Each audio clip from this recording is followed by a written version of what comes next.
Hi అండి. Priya the return ఈ కథలో 4వ భాగం విందామండి. కథ నచ్చితే తప్పకుండా లైక్ చేయండి.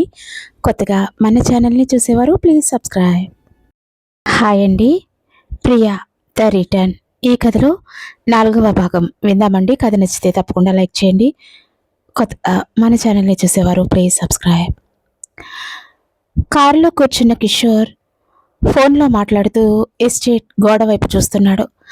అతని గొంతు చాలా కూల్గా ఉంది, కానీ దాని వెనుక ప్రమాదకరమైన లెక్కలు దాగి ఉన్నాయి. ఆమె రాజ్ ఎస్టేట్లో ఉందా? ఖచ్చితంగానా అని అవతల వైపు నుంచి ఒక గొంతు అడిగింది. అవును, నా మనుషులు నిర్ధారించారు. అభయ్ రాజ్ ఆమెను రక్షించి తన దగ్గర ఉంచుకున్నాడు అని కిషోర్ చెప్పాడు, గొంతులో అసహనం. ఇది చాలా ప్రమాదం కిషోర్. ఒకవేళ ఆమెకు మళ్ళీ గతం గుర్తొస్తే అని అంటాడు అవతల వ్యక్తి. అందుకే ఏదైనా చెయ్యాలి, తొందరగా అంటాడు కిషోర్. రవీందర్ ద్వారా ఆమెను వెనక్కి తీసుకురావటానికి ప్రయత్నించాం, కానీ ఆ రాజ్ అడ్డుపడ్డాడు. ఇప్పుడు వేరే ప్లాన్ కావాలి. ఏం ప్లాన్? కిషోర్ కళ్ళు చిన్నవి చేసి ఎస్టేట్ వైపు చూశాడు. నేను స్వయంగా వెళ్తాను, ఒక సాధారణ బిజినెస్ విజిట్లా. వాళ్ళకి అనుమానం రాకుండా లోపలికి వెళ్ళి పరిస్థితి చూసొస్తాను అంటాడు. జాగ్రత్త కిషోర్, ఒకవేళ ఆమె నిన్ను గుర్తుపడితే అని అడుగుతాడు. కిషోర్ ముఖంలో ఒక క్రూరమైన నవ్వు మెరిసింది. ఆమెకు మెమరీ లాస్ ఉంది, నన్ను గుర్తుపట్టదు, కానీ నేను జాగ్రత్తగా ఉంటాను అని ఫోన్ కట్ చేసి కార్ని ముందుకి నడిపించాడు, ఎస్టేట్ నుంచి దూరంగా. ఎస్టేట్లో అభయ్ రాత్రంతా నిద్రపోలేదు. కీర్తన శ్రేయ సోదరి అనే విషయం అతని మనసుని కుదిపేస్తుంది. తెల్లవారుజామున అతను తన స్టడీ రూమ్లో కూర్చుని ఆ ఫైల్ని మళ్ళీ మళ్ళీ చదువుతున్నాడు. వేణుగోపాల్ రాజ్ కూతురు ప్రియా కోసం మిస్సింగ్ కంప్లైంట్, కిషోర్ పేరు మీద ఆస్తి బదిలీ. ఈ రెండు విషయాలు కలిపి చూస్తే ఒక భయంకరమైన అనుమానం అతని మనసులో బలపడుతుంది. కిషోర్ తన సొంత చెల్లి మిస్సింగ్ వెనుక ఏదో పాత్ర పోషించి ఉండొచ్చు. ఆస్తి కోసం చెల్లిని పక్కకి తప్పించాడా? ఇది చాలా భయంకరమైన ఆలోచన, కానీ లాజిక్ దాన్నే సూచిస్తోంది. తలుపు మీద మెల్లగా తట్టినట్టు వినిపించింది. కీర్తన లోపలికి వచ్చింది. కళ్ళల్లో నిద్రలేమి స్పష్టంగా కనిపిస్తోంది. అభయ్, నువ్వు రాత్రంతా నిద్రపోలేదా అని అడిగింది అతని పక్కన కుర్చీలో కూర్చుంటూ.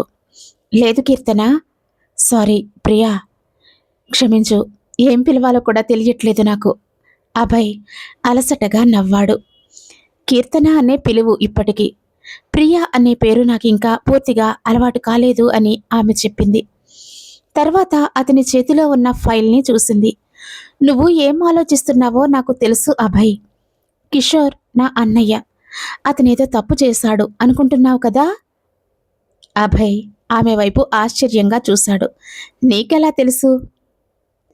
నీ ముఖం చూస్తే తెలుస్తుంది అని కీర్తన బలహీనంగా నవ్వింది. నాకు కూడా అదే అనిపిస్తుంది. నిన్న రాత్రి నుంచి నా మనసులో మరిన్ని అనుమానాలు వస్తున్నాయి. ఒక మగ గొంతు నాతో గొడవ పడుతున్నట్టు, డబ్బు గురించి ఏదో మాట్లాడుతున్నట్టు, కానీ అతని ముఖం స్పష్టంగా కనిపించటం లేదు. అభయ్ కీర్తన చేతిని పట్టుకున్నాడు. కీర్తన, నేను నీకు ఒక మాట చెప్పాలి. నేను శ్రేయకి ఇంకా ఈ విషయం చెప్పలేదు. ఎలా చెప్పాలో నాకు తెలియట్లేదు. ఆమె నీ సోదరి, కానీ ఆమెకు నీ గురించి ఏమీ తెలియకపోవటం, ఇది చాలా విచిత్రంగా ఉంది. ఆమెకి కూడా ఏదో దాచారేమో అనిపిస్తోంది నాకు.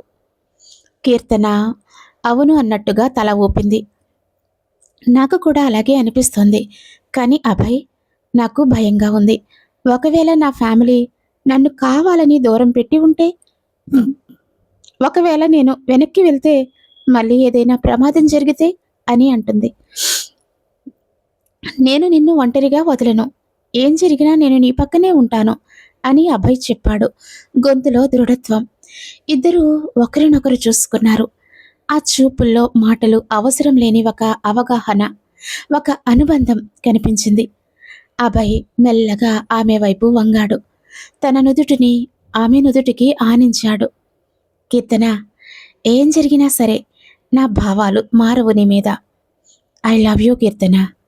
నేను నిన్ను ప్రేమిస్తున్నాను, అభయ్ స్పష్టంగా చెప్పాడు. కీర్తన కళ్ళల్లో నీళ్లు తిరిగాయి. కానీ పెదవులపై ఒక సంతోషకరమైన నవ్వు వెలిగింది. నేను కూడా అభయ్, నేను కూడా నిన్ను ప్రేమిస్తున్నాను. నా గతం ఏమైనా సరే నా భవిష్యత్తు నీతోనే ఉండాలని కోరుకుంటున్నాను. I to love you Abhay అంటుంది కీర్తన. ఇద్దరూ దగ్గరగా వచ్చారు. ఒకరిని ఒకరు హత్తుకున్నారు. ఇద్దరి పెదవులు కలిశాయి. కిటికీలో నుంచి వస్తున్న తెల్లవారుజాము వెలుతురు వారిద్దరి మీద పడుతూ ఆ క్షణాన్ని మరింత మధురంగా చేసింది. ఇది కేవలం ఆకర్షణ కాదు, భయం, అనిశ్చితి, ప్రమాదాల మధ్య కూడా ఒకరిపై ఒకరికి పెరిగిన నమ్మకం, ప్రేమ. కీర్తన అభయ్ ఛాతీపై తల వాల్చింది. అభయ్, ఇది కల కాదు కదా, ఇదంతా నిజంగా జరుగుతుంది కదా అని అడిగింది. అభయ్ ఆమెను గట్టిగా హత్తుకున్నాడు. నిజం కీర్తన, పూర్తి నిజం. మరియు ఇది ఇక్కడితో ఆగదు. నేను నిన్ను ఎప్పటికీ నా పక్కనే ఉంచుకుంటాను అని కీర్తనకి మాటిస్తాడు. అదే సమయంలో నగరంలో వేణుగోపాలరాజ్ నివాసంలో శ్రేయ తన తండ్రితో బ్రేక్ఫాస్ట్ చేస్తోంది. ఆమె ముఖంలో అలసట కనిపిస్తోంది. నిన్నటి రాత్రి నుంచి ఆమె మనసు అభయ్ ఆలోచనలతోనే నిండిపోయింది. శ్రేయ, ఈరోజు నీకేమైనా ప్రత్యేకమైన కేసులు ఉన్నాయా హాస్పిటల్లో అని వేణుగోపాల్ అడిగారు న్యూస్ పేపర్ చదువుతూ. లేదు నాన్న, సాధారణంగానే శ్రేయ చెప్పింది. తర్వాత కొంచెం సందేహిస్తూ అడిగింది, నాన్న, నేను నిన్న హాస్పిటల్లో ఒక పేషెంట్ని చూశాను. ఇంచుమించు తను నా పోలికలతో ఉంది. వేణుగోపాల్ చేతిలో ఉన్న న్యూస్ పేపర్ ఒక్కసారిగా కదిలింది. కానీ అతను వెంటనే తనని తాను సంభాళించుకున్నాడు. కానీ నాన్న, ఆమెకు మెమరీ లాస్ ఉంది. ఆమెను చూస్తుంటే నాకేదో వింత అనుభూతి కలిగింది, ఎందుకో తెలీదు. ఆమె ముఖం చాలా పరిచయం అనిపించింది అని శ్రేయ చెప్పింది, తండ్రి ముఖంలో కదిలిన ఆ క్షణిక భావాన్ని గమనిస్తూ. వేణుగోపాల్ మొహం పాలిపోయింది. కానీ వెంటనే నవ్వుతూ సర్దుకున్నాడు. అది కేవలం యాదృచ్ఛికం అయ్యుంటుంది శ్రేయ. నీకు తెలుసు కదా, డాక్టర్గా చాలా మందిని చూస్తావు. కొందరి ముఖాలు పోలికలు కలిగి ఉంటాయి. ఎక్కువగా ఆలోచించకు అంటాడు. శ్రేయ తండ్రి మాటలని నమ్మినట్టు తల ఊపింది. కానీ లోపల ఆమె మనసులో ఒక అనుమానం మొదలైంది. తండ్రి రియాక్షన్ చాలా విచిత్రంగా అనిపించింది.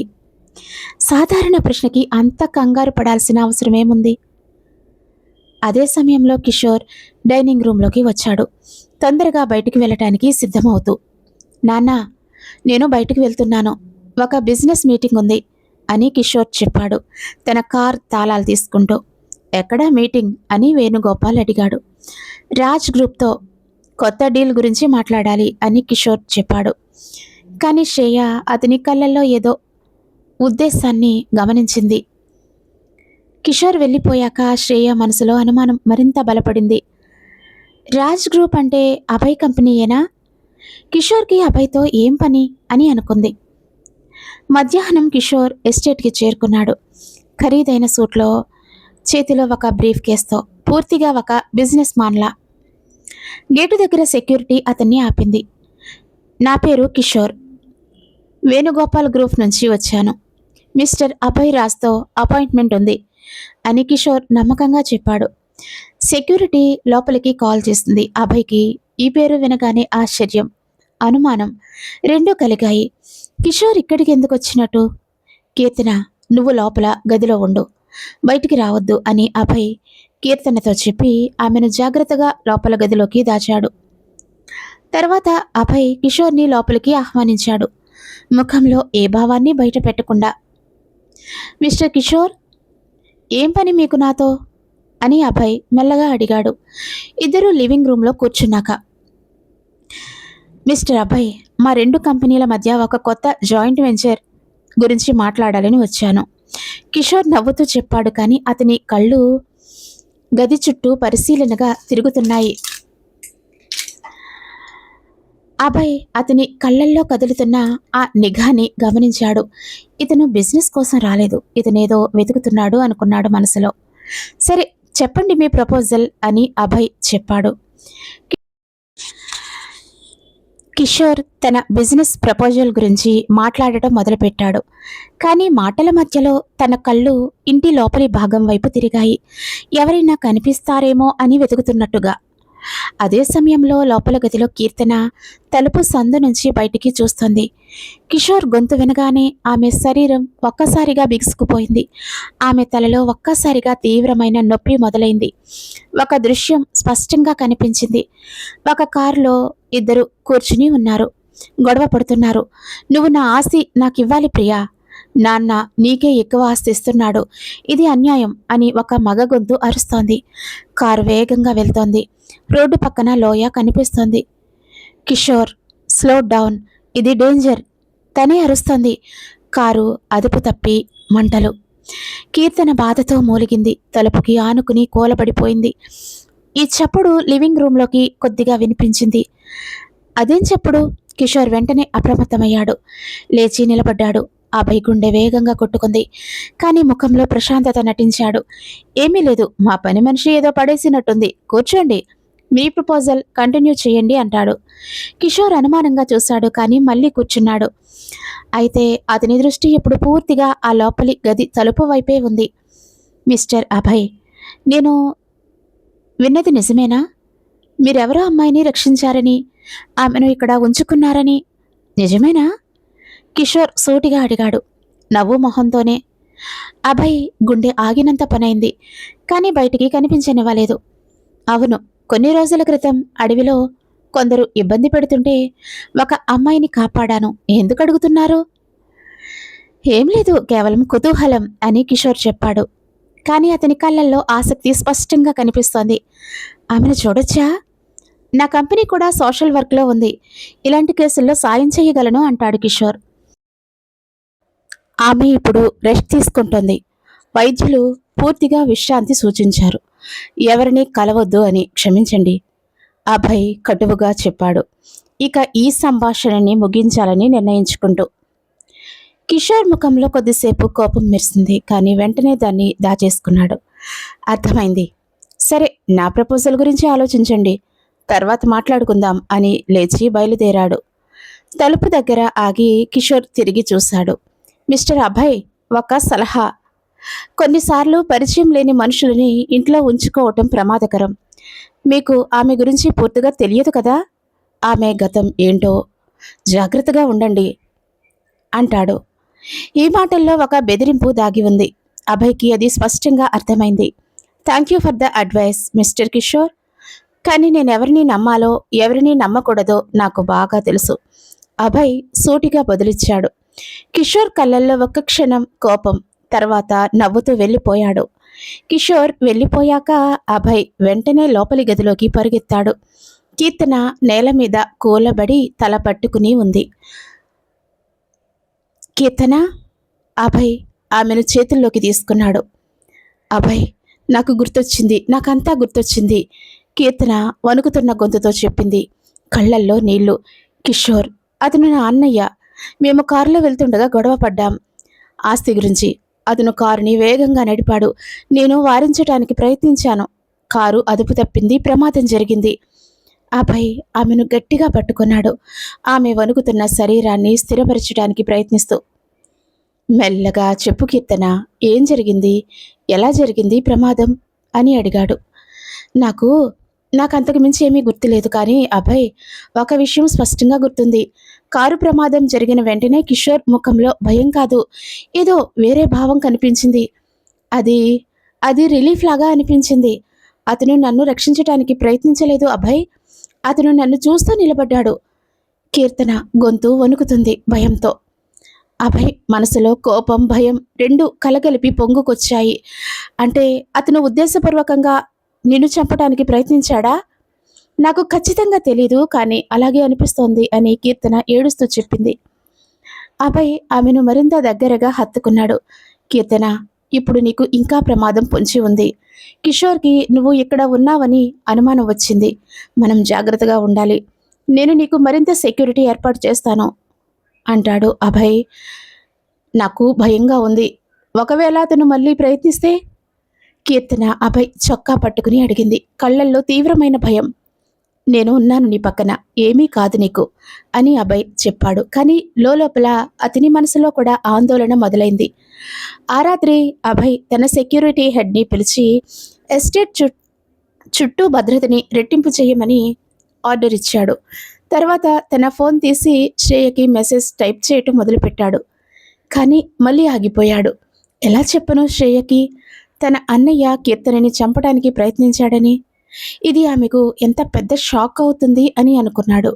కానీ అదే సమయంలో అతనికి తెలుసు, ఇక ఎక్కువ కాలం ఈ నిజాన్ని దాచలేడని.